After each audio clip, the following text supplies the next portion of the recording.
Jack Harris thought he'd left tragedy behind when his wife died, but on a blizzard-whipped Christmas Eve, fate had other plans. Through the storm, his headlights caught two little girls collapsed by the roadside, their bruised faces barely visible beneath the snow. When one begged, "Don't take us back," he knew this was no accident. It was a cry from a nightmare still breathing. What followed was a battle against cruelty, a courtroom reckoning, and a healing no one expected led by a loyal German shepherd named Ranger. Stay to the end because this story will restore your faith in humanity. Like, share, and subscribe if you still believe love can rewrite destiny. Snow fell in heavy sheets across the dark county road, swallowing the horizon in gray and white. Officer Jack Harris guided his patrol car through the drifting snow, the wipers squeaking against the windshield in steady rhythm. It was Christmas Eve in Cedar County, quiet, desolate, the kind of cold that bit through boots and made every sound seem far away. Beside him in the passenger kennel, Ranger, his German shepherd partner, shifted his weight and let out a low chuff fog clouding the air. His ears twitched at every change in the wind.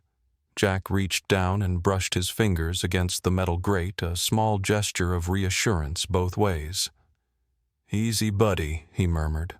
"Almost done for the night." The radio on the dashboard crackled. A dispatcher announced a stalled car near County Road 9 already resolved, followed by another weather warning. Jack replied with a simple copy and turned down Maple Road, where the houses thinned and the fields stretched white and endless.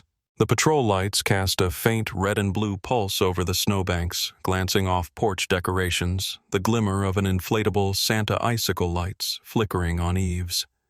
It was a beautiful, hollow kind of night. Jack's breath fogged the inside of the windshield. He reached for the coffee in his travel mug and found it cold. Typical.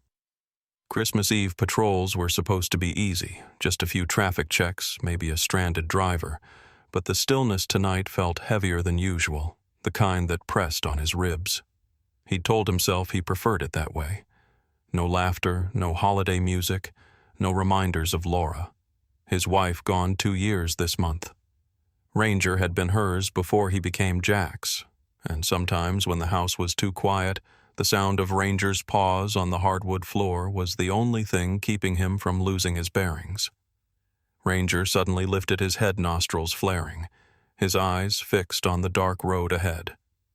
Jack followed his gaze, nothing but snow. "What is it?" he asked, slowing the car. The German shepherd let out a soft growl, not of anger, but alertness. Jack's instincts tightened. Out here, instincts mattered more than reports. He dimmed the headlights, the world shrinking to 2 cones of yellow light carving through the white. The road curved past a small grove of trees. Beyond them, the land dipped toward the edge of a frozen field. As the car crept forward, Ranger barked once, sharp and certain. Jack hit the brakes. Something flickered at the edge of his vision, 2 small shapes half buried near the shoulder. At first he thought it was debris, maybe blankets thrown from a passing truck. Then one of the shapes moved. "Dispatch. This is Unit 47 Delta," Jack said into his mic. "Possible pedestrians down on Maple about 2 miles north of the old elevator. Investigating." He pulled the car onto the side tires, crunching over hard-packed snow. Before he even opened the door, Ranger was up, tail-stiff, body tense.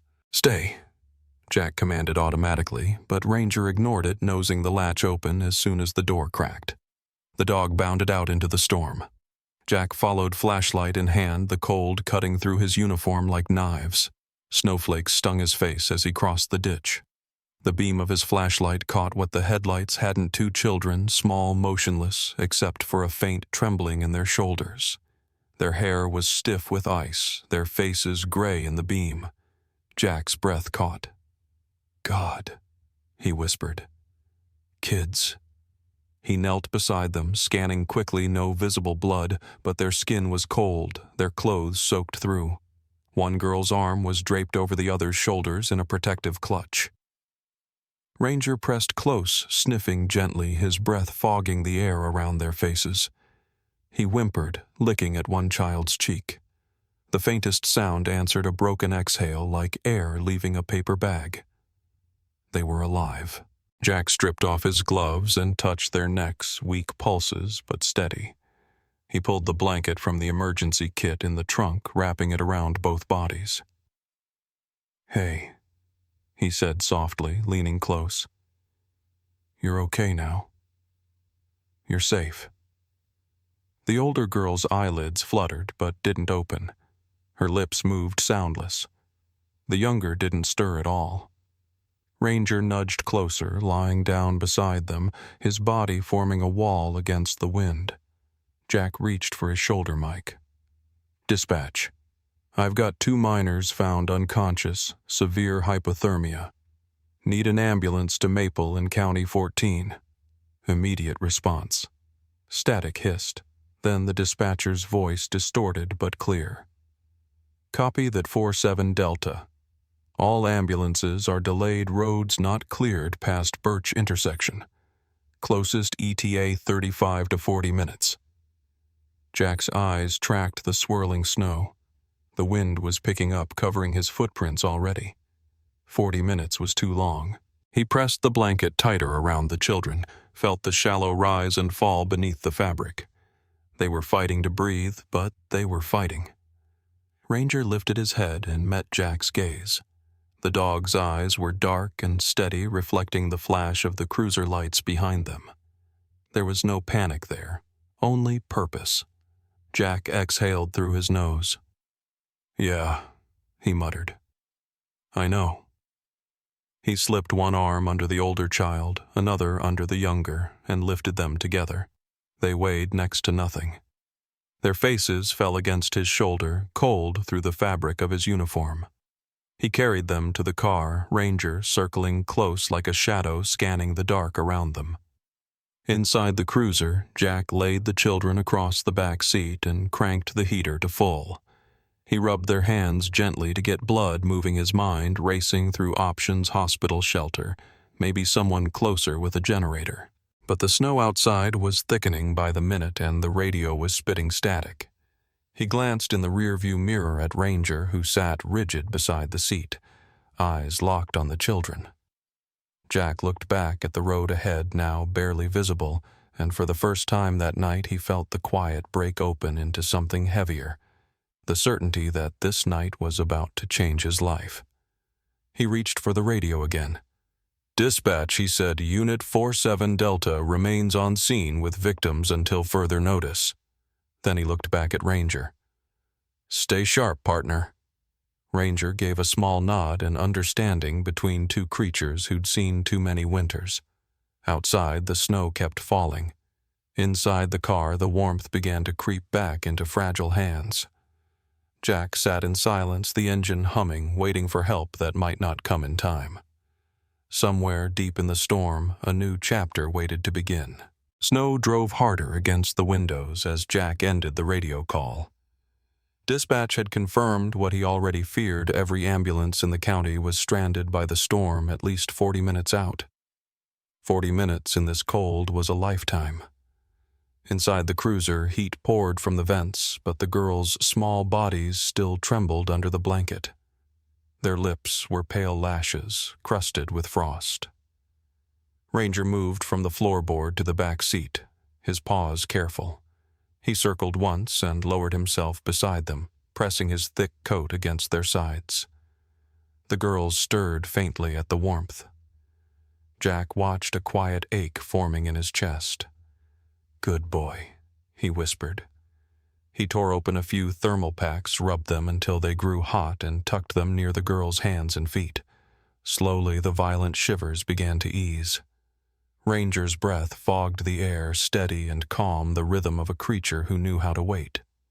The heater filled the car with a dry hum. Jack leaned closer, checking pulses again, weak but stronger. The older child's eyelids fluttered. Her mouth moved without sound, then found a whisper. "Please, don't take us back." Jack frowned, thinking she was delirious. "You need a doctor," he said gently. "You'll be safe at the hospital." She shook her head, tears freezing on her cheeks. "No," She'll find us. Please, sir, don't take us there." The younger girl's hand clutched her sister's sleeve, eyes wide even in half-conscious fear. Jack froze.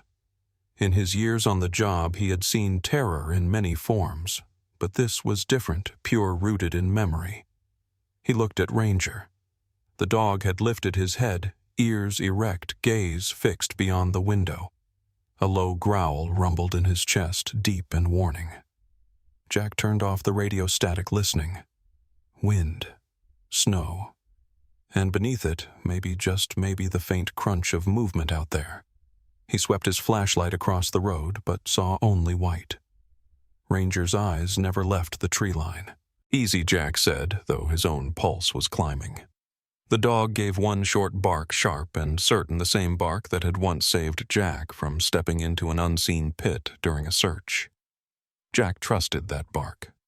He studied the girls again, huddled together under the foil blanket, and knew what he had to do.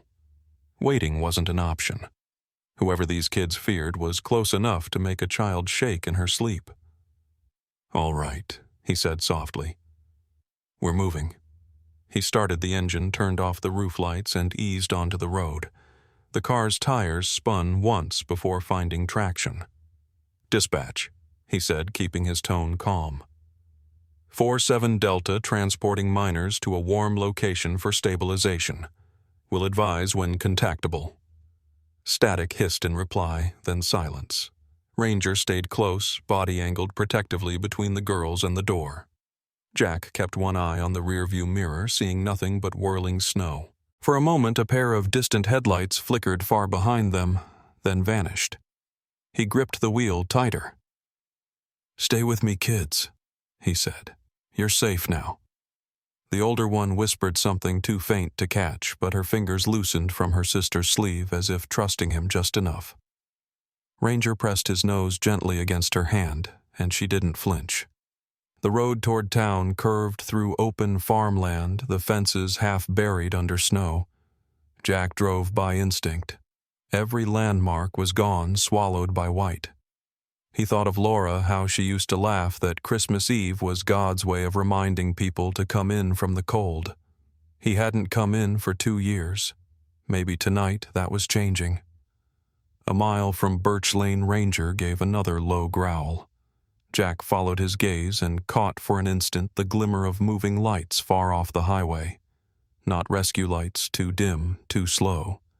A private vehicle, maybe searching the same area. His gut told him it wasn't good. He pressed the accelerator, careful not to spin out. The snow thickened, erasing everything behind them. 10 more minutes, and the faint outline of his house appeared porch light, glowing like a small promise. He pulled into the drive, left the engine running for heat, and turned to the back seat. The girls were half asleep now, breathing steady. Ranger waited for the command. Inside, Jack said. The shepherd jumped down, scanning the yard with quick, sharp glances, then stood by the door as Jack lifted each child into his arms. They were light as bundles of blankets. Inside, the house smelled of cedar and warmth. Jack set the girls on the couch, turned on the fireplace, and fed the flame until it glowed steady. Ranger lay down in front of the door, head high, eyes fixed on the window. "Good boy," Jack whispered again. The wind howled outside, but within these walls there was a fragile peace. The storm could hide them for now. Jack looked at the children and felt the weight of what he'd done, breaking protocol, risking his badge, but doing the only thing his heart allowed. "We'll figure it out," he said under his breath. Ranger thumped his tail once, as if agreeing. For the first time that night, Jack let himself believe he might have done the right thing. The storm beat against the windows like a restless sea when Jack carried the children inside. The faint heat from the fireplace could barely keep up with the cold pressing through the walls. He set them on the couch, checked their pulses again, then fetched 2 towels from the hallway closet. Ranger followed each step, his claws clicking softly against the wood floor, eyes never leaving the girls. When Jack knelt beside them, unwrapping the frozen blanket, the older child stirred, letting out a small cry. "It's all right," he whispered. "You're home now." He wasn't sure why he said it that way. His house had not felt like a home since Laura's passing, but tonight it needed to be. He turned on the hall light, dim and golden, guiding him toward the bathroom. Steam soon began to rise as the faucet ran. He tested the water with his wrist, adjusting until it was barely warm, then returned to the living room. "Let's get you warmed up one at a time," he said. The older girl blinked weakly. "Emily," she murmured when he asked her name.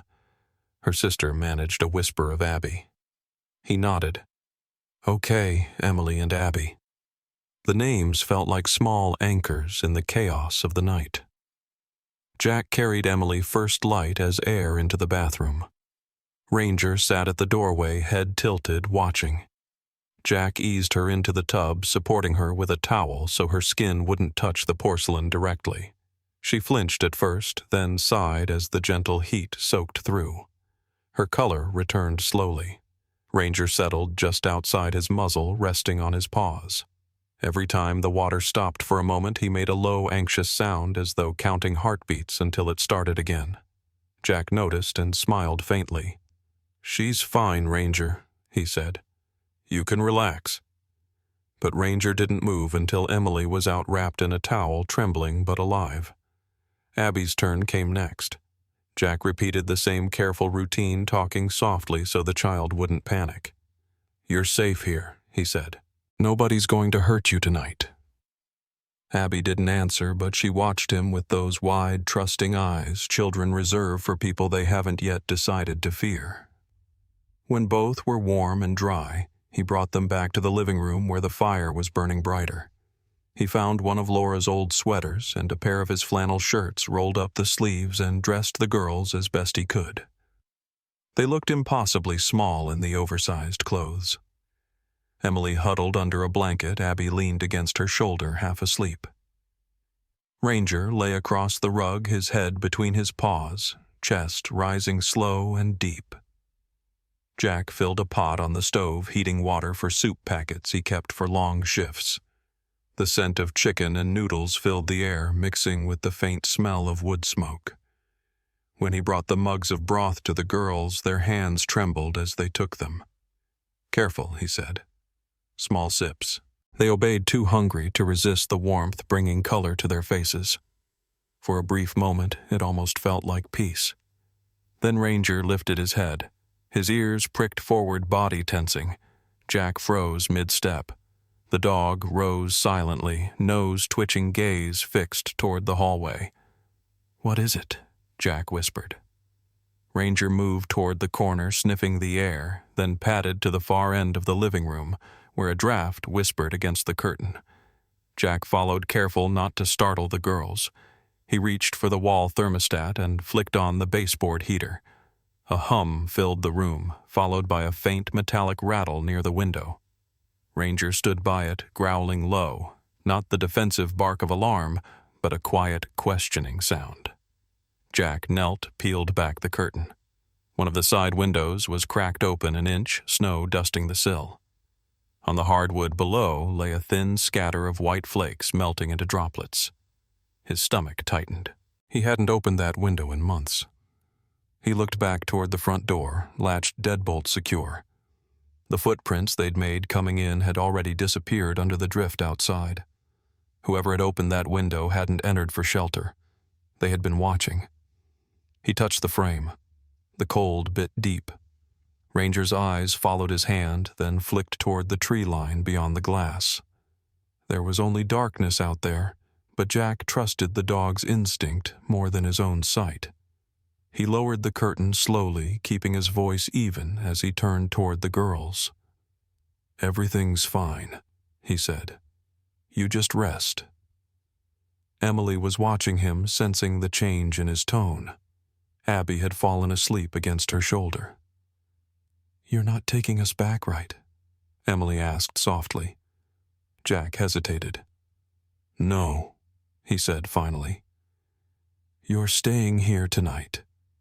She nodded, eyes closing, a single tear sliding down her cheek before she slept. Jack stood for a moment listening. The wind outside masked every other sound.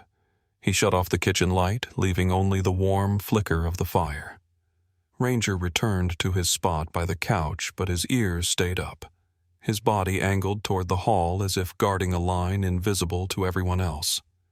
Jack checked the lock on the back door twice, then dragged an old chair across the floor and wedged it under the handle. He wasn't taking chances. As the house settled around them, Jack sat near the fire with a cup of untouched soup in his hands. Ranger's tail tapped twice against the floor, steady, reassuring. "Good boy," Jack murmured. The flames danced in the glass of the window, hiding whatever shadows might still linger outside. For the first time since the beginning of the storm, Jack allowed himself to breathe. The girls were safe for now, but whoever had been out there knew where to find them, and Jack understood with a quiet certainty that this night was far from over. By dawn, the storm had thinned to a slow drift of snow. Jack hadn't slept much, just short moments in the chair by the fire, waking every time Ranger shifted. The house smelled faintly of smoke and broth. On the couch, the two girls still slept beneath one blanket, faces finally soft and peaceful. Ranger lay near them, his nose resting on his paws, but his eyes never closed fully. Jack rose, quietly poured coffee, and stared at the dim light beyond the window. It was calm out there, yet he could still see the faint trail where someone had stood in the snow the night before. Whoever they were, they knew where to look. When Emily and Abby woke, he warmed soup again and set it on the table. They ate slowly, small spoonfuls, polite even in hunger. Jack kept his voice gentle. "You told me someone might come after you," he said. "Can you tell me who that is?" The girls exchanged a glance. Emily spoke first. "Our aunt," she whispered. "Her name's Diane." Ranger, lying at their feet, lifted his head. His ears snapped, upright eyes narrowing. Jack noticed the change, the subtle tension that ran through the dog's back. "Your Aunt Diane," he repeated, leaning forward. "She's your mother's sister." Emily nodded. "She said she took us in because no one else would." Her eyes dimmed. "But she doesn't like us much," Abby added softly. "She says we eat too much, that we should be grateful. When we ask for more food, she hits us." She looked down, twisting the hem of the oversized sweater Jack had given her. "She locks us in the basement sometimes. It's cold there." Jack's hand clenched on his coffee mug. Ranger rose and stepped closer, lowering himself under the table so his body pressed against their feet. Emily smiled weakly and stroked his head. Every time she said the name Diane, Ranger's ears flicked toward the sound fur lifting along his spine. Jack met his gaze, a silent understanding between man and animal that something about that name didn't sit right. He spoke carefully. "You said your parents are gone. What were their names?" Emily's eyes glistened. "Robert and Grace Miller.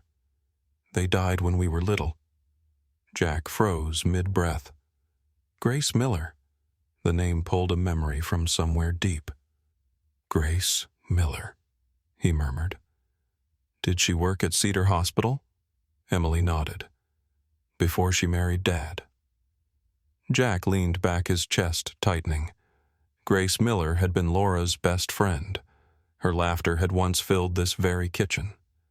He remembered Sunday mornings, years ago, the two women drinking coffee, Grace teasing Laura for spoiling Ranger with table scraps. That was before the accident, before Laura's illness, before everything had gone quiet.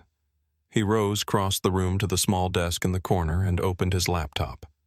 Ranger followed, sitting close, eyes never leaving his face. Jack typed the name Diane Miller into the state database he still had access to. It took a moment before the screen flashed a record: Diane Miller child neglect investigation filed 8 years ago. Complainant Grace Miller. Case closed, withdrawn by complainant. Jack read the line twice, then sat back slowly. Grace had tried to stop her sister once. Maybe she hadn't lived long enough to see the consequences. He whispered, "Grace." Ranger's head lifted at the sound, his nose twitching as if the name carried a scent from another life. Jack reached down, rubbing the dog's neck. "You remember her, don't you?" Ranger's tail thumped once, uncertain, and he sniffed the air again, moving toward the fireplace where Laura used to sit with Grace on winter nights. For a moment, Jack could almost see them both.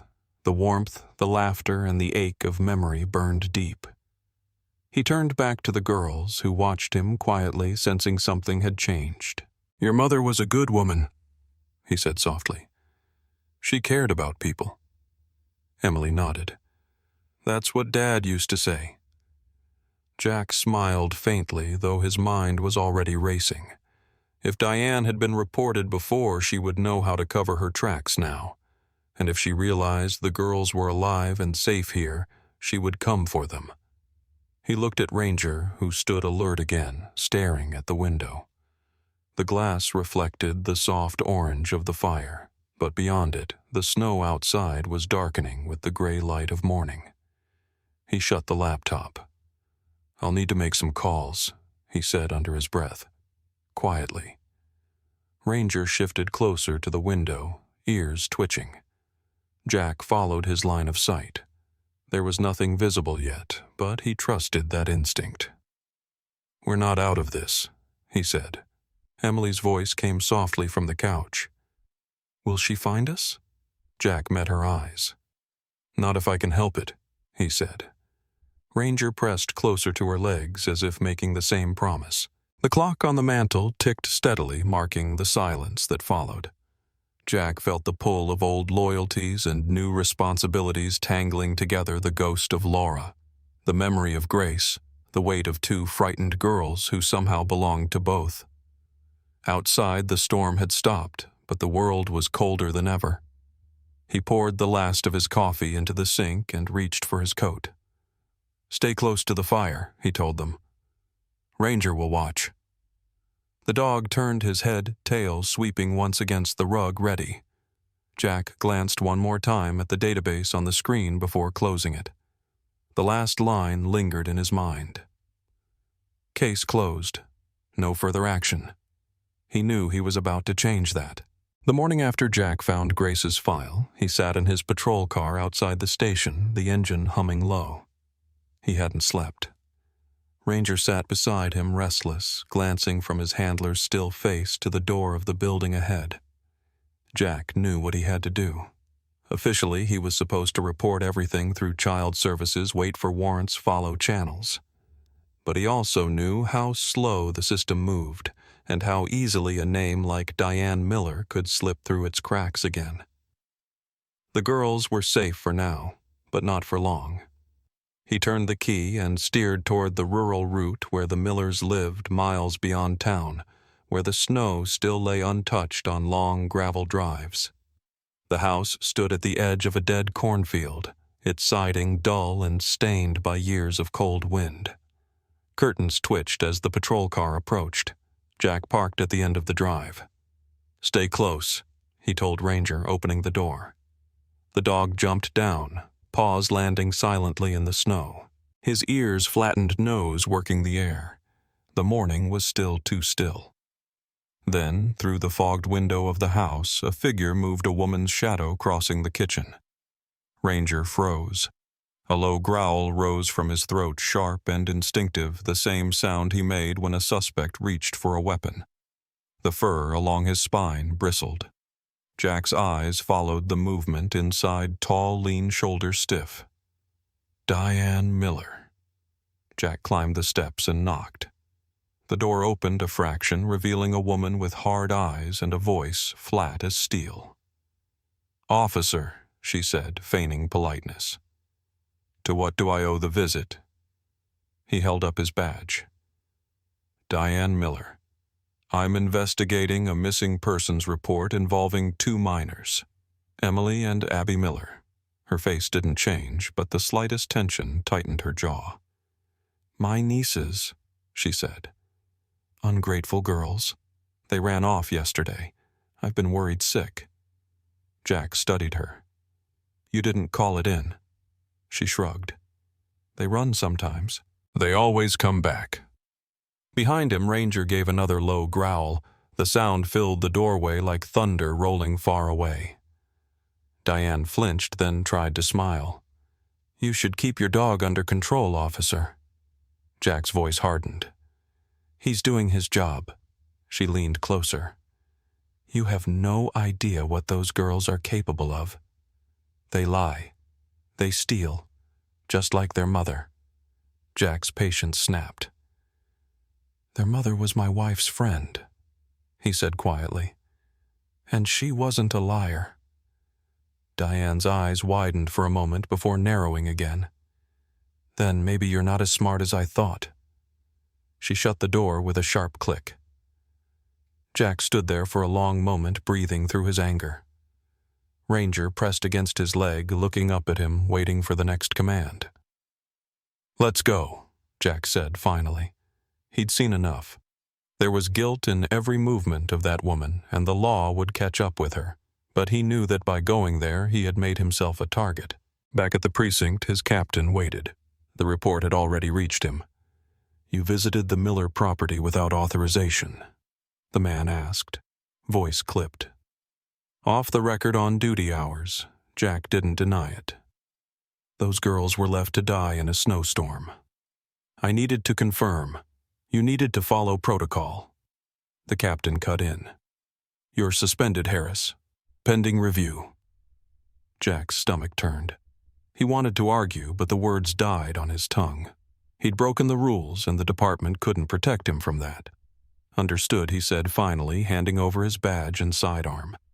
Outside, snow began to fall again, light but steady. Ranger waited by the patrol car, tail down, ears drooped. When Jack tried to coax him out, the dog refused to move. "Come on, Ranger," Jack said softly. "It's over." Ranger whined, pressing his nose against the car door. Paws scratching lightly at the handle as if to say they couldn't just walk away. He sat there long after Jack had closed the garage and turned off the lights, refusing to leave the only place he'd ever worked beside his master. Jack stood there watching, unable to force him, the sound of Ranger's quiet whimper cutting deeper than any reprimand. It mirrored the ache in his own chest, the helplessness of a man who wanted to protect, but was stripped of his means to do it. That night the house was silent except for the crackling of the fire. Emily and Abby had fallen asleep on the rug, exhaustion finally winning. Ranger lay nearby, his massive body curved like a shield. When one of the girls shivered, he shifted closer, letting her rest her head against his flank. The other followed, curling beside her sister. Their small hands sank into his fur. The shepherd's side eyes half closed, the faint tremor of his chest steady and calm. Jack watched from the armchair, the weight of his suspension pressing on him. He'd lost his badge, maybe his career, but looking at the three of them, the children safe, the dog standing guard, he couldn't regret a thing. "We'll figure it out," he whispered. Ranger's ears twitched at the sound. The wind outside carried the distant creak of the trees, a sound like footsteps fading into night.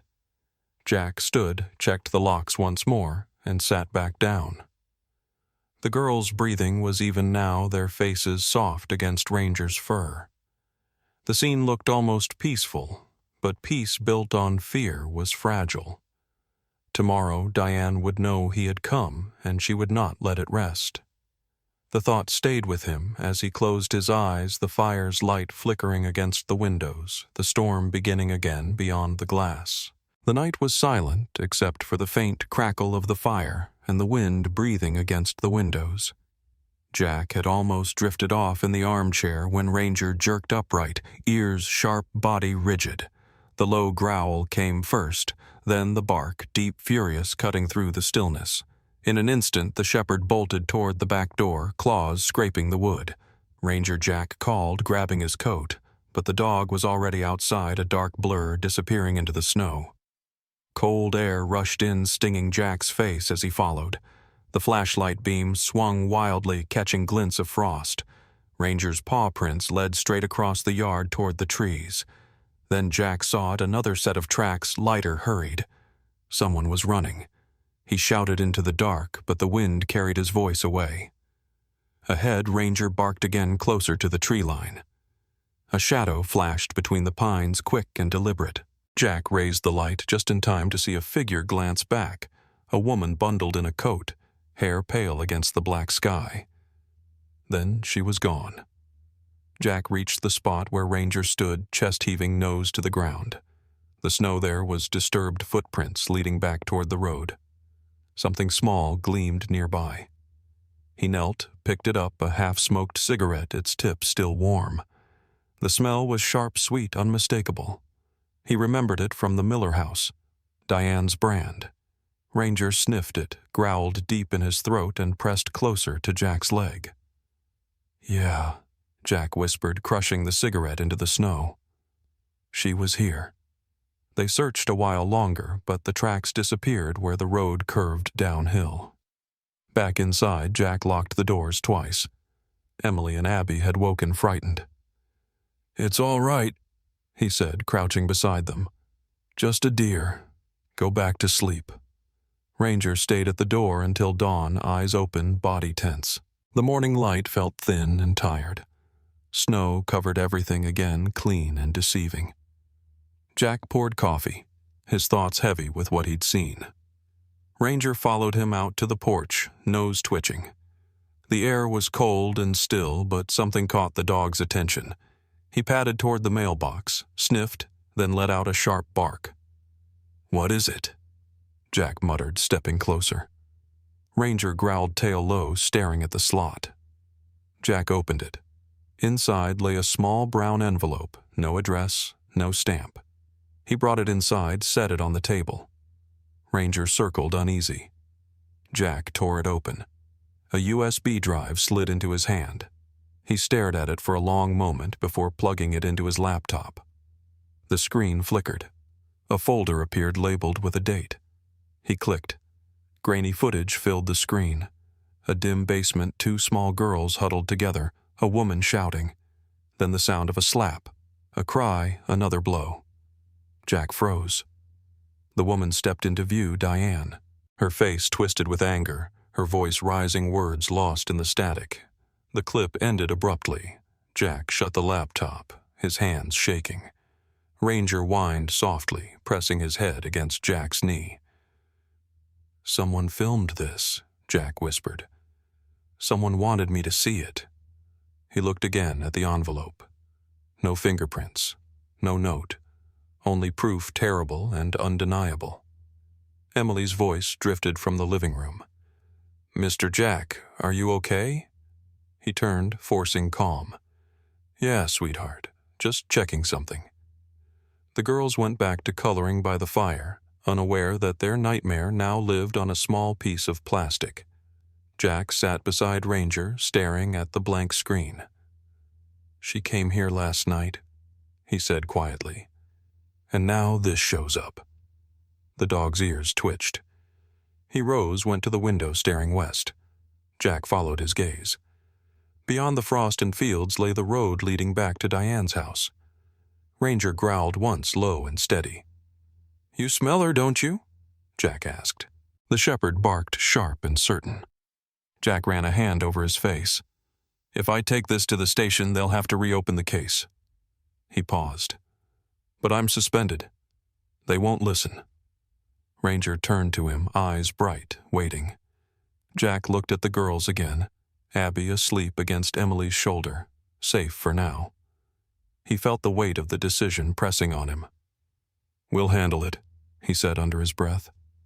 Ranger wagged his tail once, quiet but ready. Jack slipped the USB into a small evidence bag from his old case kit. His mind was already turning who could have filmed it, who had risked delivering it. Maybe Derek. Maybe the boy, Ethan. Whoever it was, they wanted justice too. He looked west again. The snow shimmered under the pale sun, peaceful on the surface, but somewhere beyond that horizon waited the woman who'd come to his doorstep in the night. Ranger stood tall beside him, nose lifted, catching a scent only he could understand. Jack reached down, resting a hand on the dog's back. "We know who she is now," he said softly. "And she knows where to find us." Ranger gave a single quiet bark, then faced the door. Outside, the wind picked up again, whispering across the field like a warning carried on the cold. The morning was still gray and heavy with the promise of another storm. Jack sat at the kitchen table, the USB drive lying between his fingers like a piece of loaded evidence. The images from the night before still clung to his mind, the screams, the fear in those children's eyes. Ranger lay by the door watching the quiet world beyond the window. Every sound outside made his ears twitch. The girls were upstairs, finally sleeping without trembling, their innocence returning inch by inch. Jack hadn't told them what he'd seen. Some truths were too cruel to give to a child before breakfast. When the knock came, it was soft, hesitant, barely there. Ranger was on his feet instantly, tail-stiff body angled toward the door. Jack rose, motioned him to stay back, and opened it. A man stood on the porch, bundled in an old coat, snow melting on his shoulders.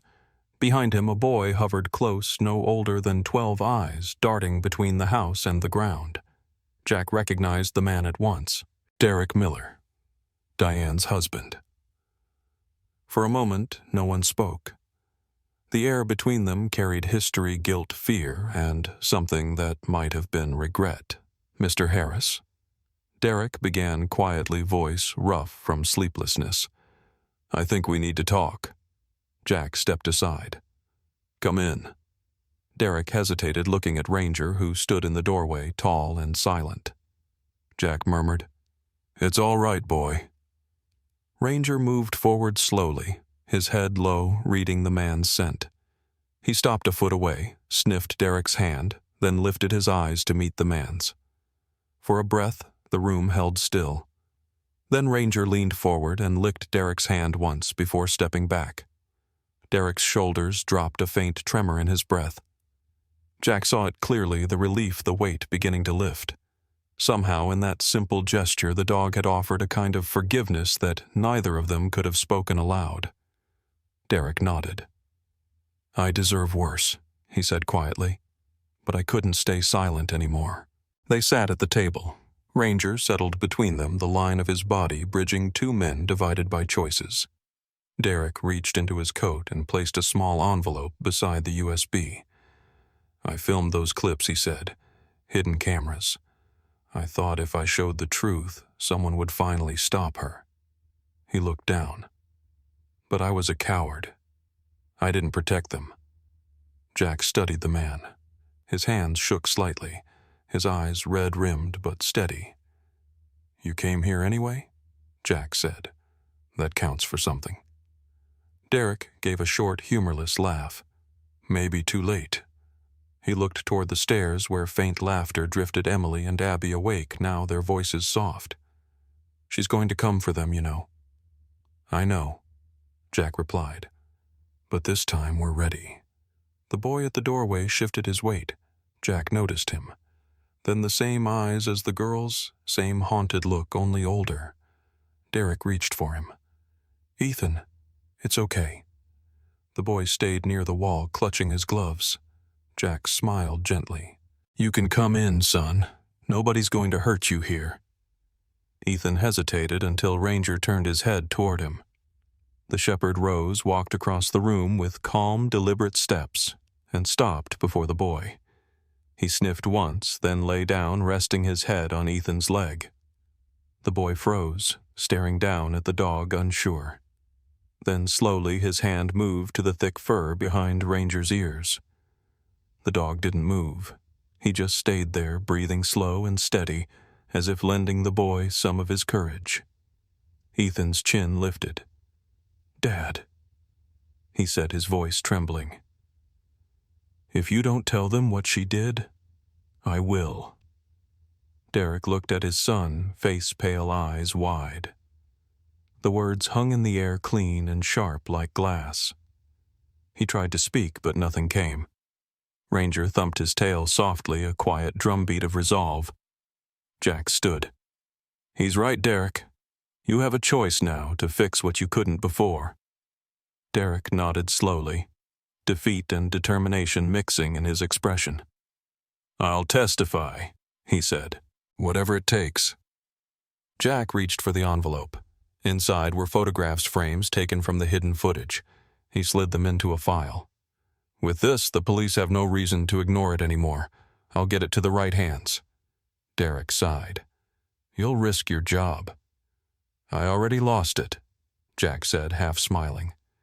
"But I didn't lose my conscience." Ethan looked up, voice steadier now. "Will she go to jail?" Jack glanced at Ranger, who met his eyes with quiet certainty. "If justice works the way it should," Jack said, "she will."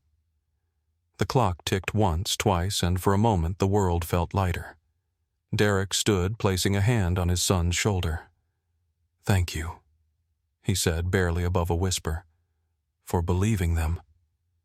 Jack shook his head. They didn't need belief, Derek. They needed someone to listen. When the Millers left, Ranger followed them to the porch, watching as they disappeared into the white distance. The snow had started again, soft flakes falling soundlessly. Jack rested his hand on the dog's back. "You knew, didn't you?" he murmured. Ranger's tail moved once slow and sure. Jack went inside the envelope and USB secure in his jacket. Upstairs, the sound of the girl's laughter drifted down again, fragile but real. For the first time in months, hope didn't feel like a lie. The courthouse smelled faintly of old wood and disinfectant. The morning light fell in narrow beams through tall windows, catching dust that floated like snow in still air. Jack sat at the plaintiff's table, a place he'd never imagined himself sitting. Ranger lay at his feet, calm but alert, his steady breathing, the only thing that kept Jack's heart from pounding through his chest. Across the aisle, Diane Miller sat rigid beside her attorney, her expression composed but her eyes sharp. Behind her, Derek sat with his son Ethan, both pale under the weight of what the day would demand of them. Emily and Abby were not in the room. The prosecutor had decided they'd endured enough, but their drawings, two simple hearts on folded paper, lay in Jack's coat pocket, a reminder of why he was there. When the judge entered, everyone rose. Ranger stood too, his movement smooth and dignified, drawing soft smiles from a few jurors. The trial began. The prosecutor outlined the case abuse-neglect the night of the storm. Then the defense rose calm and confident. "My client," the attorney said, gesturing toward Diane, "took in her nieces after their parents' tragic death. Any discipline was misunderstood. Children in trauma often distort events. What you'll see today," he continued, "is the product of imagination, not malice." Jack clenched his jaw. Ranger shifted closer, sensing the change in him. The attorney pressed play on the screen, and the first video flickered to life. The footage was grainy, but clear enough: the basement, the woman, the two children. The sound came through faintly, the thud of a strike, the soft cry of a child. Then silence. Another blow. Another cry. Ranger, who had been motionless until then, let out a low, sorrowful whine that filled the courtroom.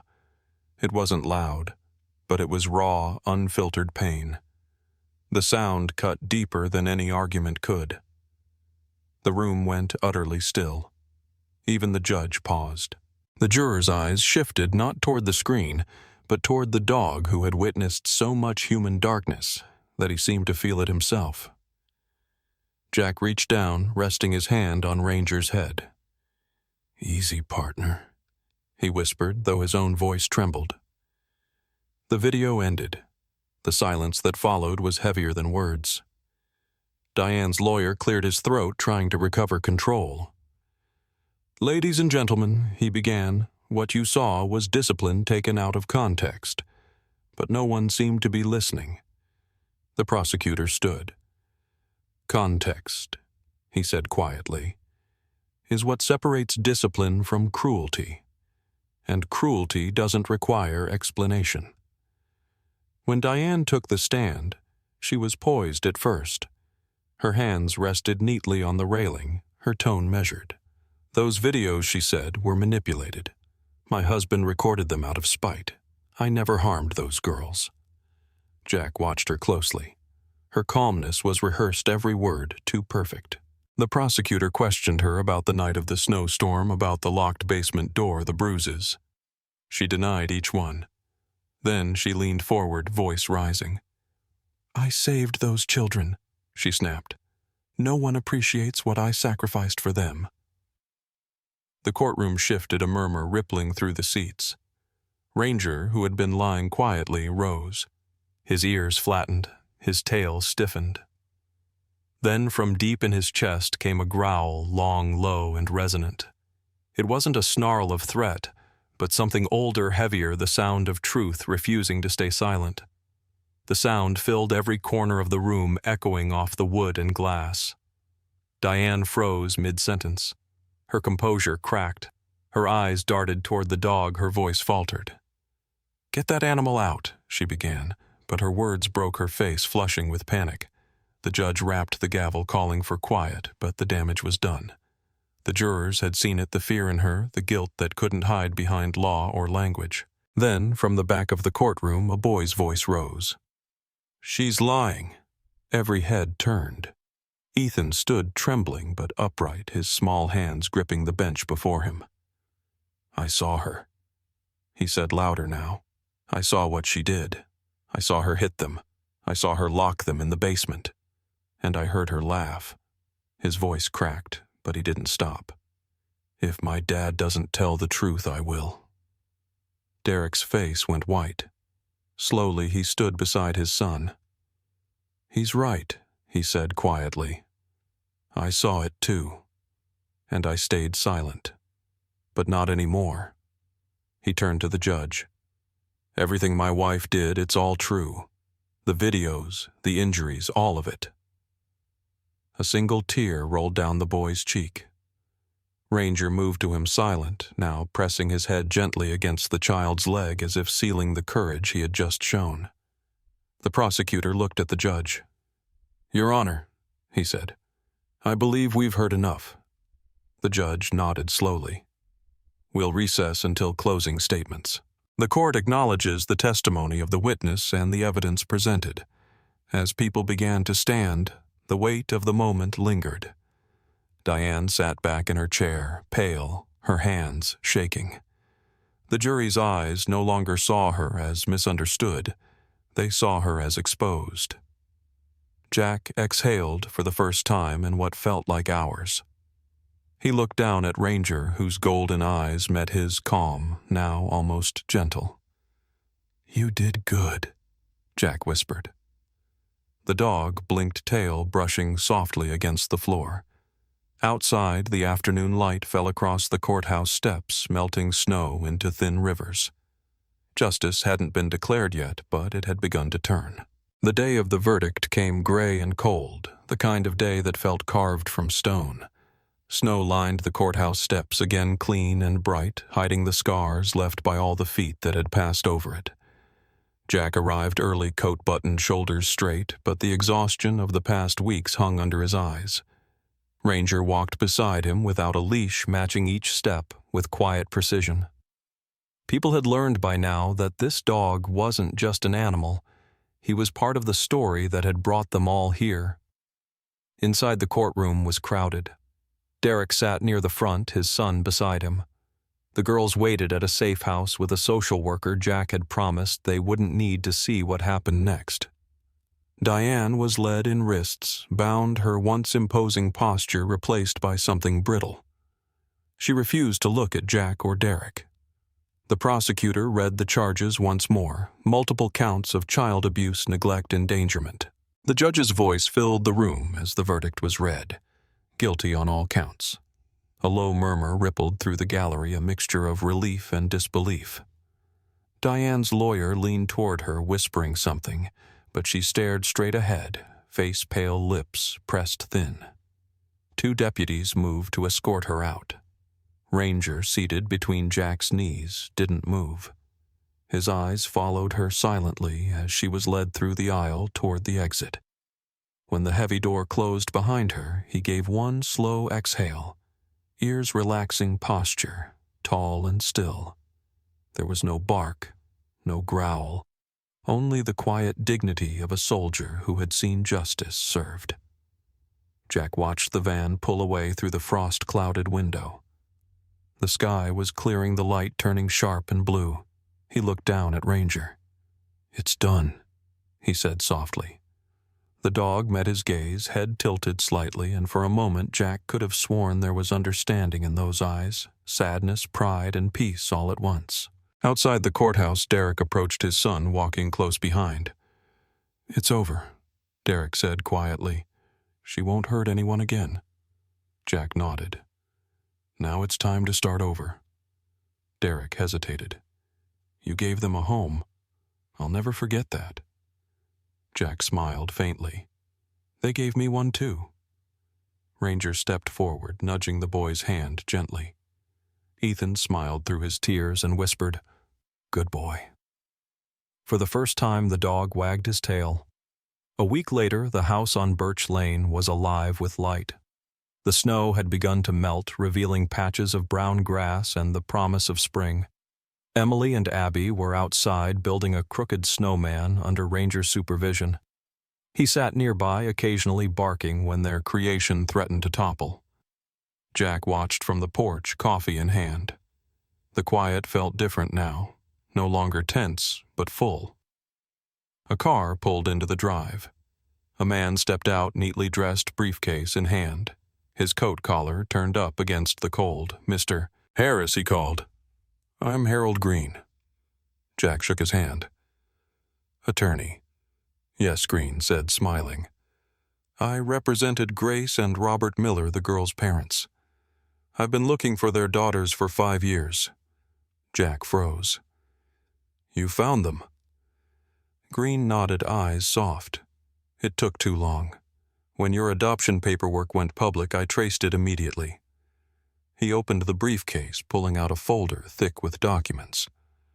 Before their accident, the Millers established a trust fund for Emily and Abby. They wanted their girls to be cared for no matter what happened. Jack blinked, hardly able to process the words. "A trust fund?" Green handed him a paper. "It's substantial. You'll receive monthly distributions for their housing, education, and well-being. It's not wealth, but it's security." At his feet, Ranger shifted, tail thumping once against the porch floor. Green glanced down and smiled. "He's part of this too, isn't he?" Jack nodded. "He's family." Green's expression softened. "Then I'd say this house is exactly what Grace hoped her daughters would have: safety, warmth, love." Jack looked out at the yard where the girls were laughing now, their cheeks red from the cold Ranger circling them protectively.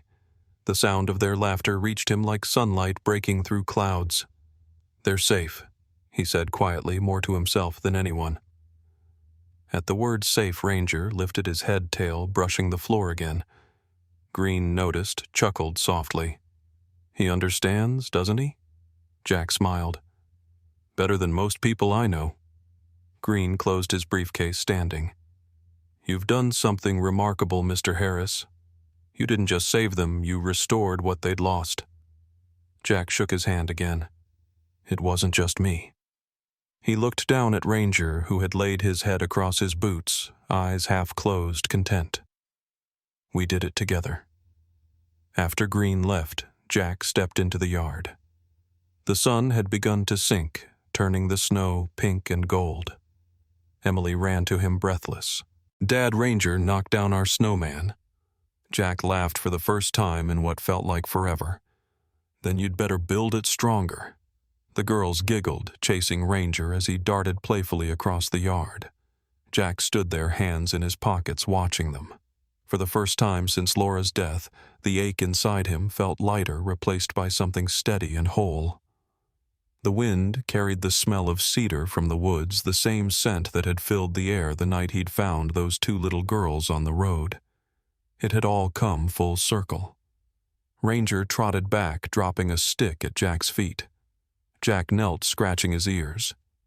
"Good job, soldier," he whispered. The dog leaned into his touch, eyes closing with quiet satisfaction. The mission was done. The road to the cemetery wound through bare trees and open fields, the last of the winter snow melting in thin white ribbons along the ditches. The world was quiet except for the sound of the tires over gravel and the soft breathing of the children in the back seat. Emily held a bouquet of white lilies on her lap, wrapped in brown paper. Abby clutched a smaller bunch of daisies she had picked from the yard that morning.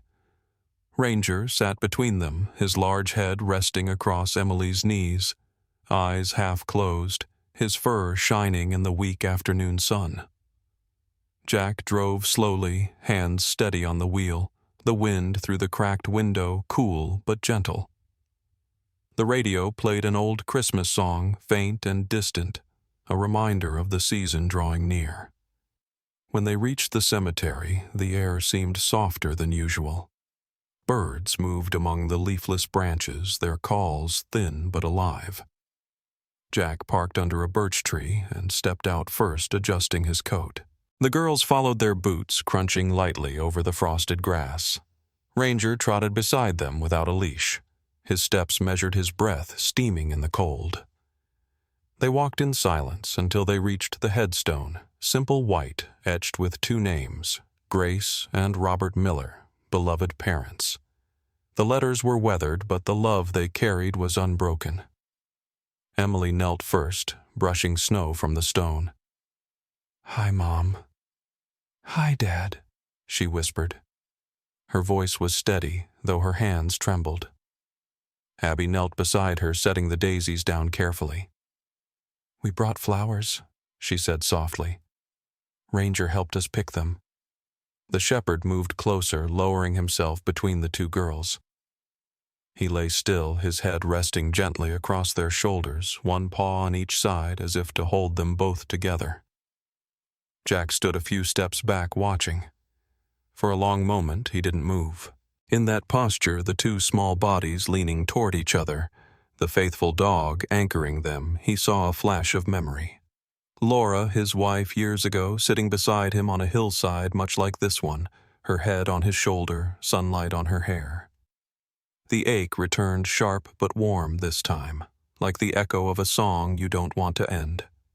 He stepped forward, placing a hand on each girl's shoulder. "They'd be proud of you," he said quietly. "Of both of you." Emily looked up. "You think so?" "I know so," Jack replied. "And they'd thank Ranger, too." The dog's ears flicked at his name, and his tail brushed lightly against the grass. They stayed there a while, the four of them letting the wind move around them, letting the silence say what words could not. When it was time to leave, Emily leaned down and whispered to the grave, "We're okay now. We're safe."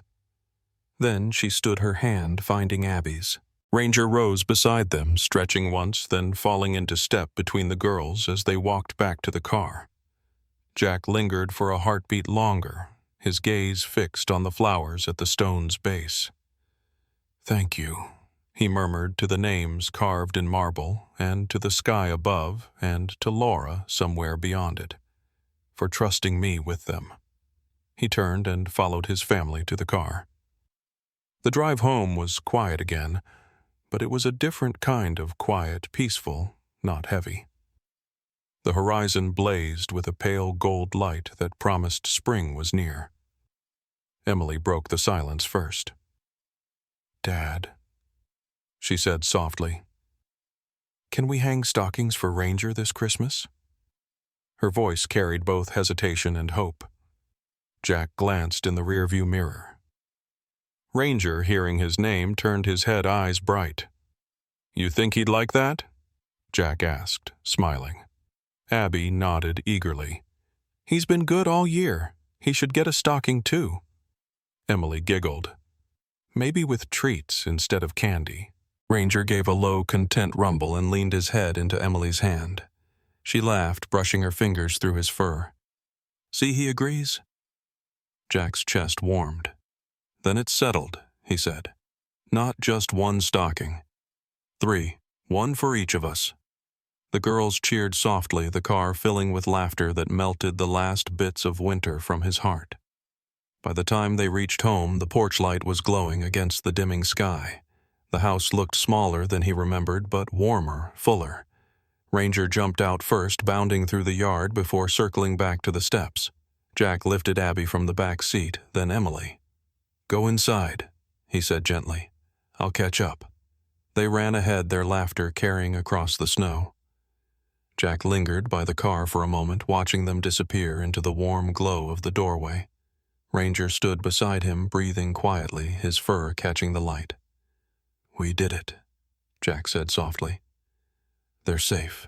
The shepherd leaned against his leg-tail, sweeping slowly across the porch. Inside, the fire was already burning.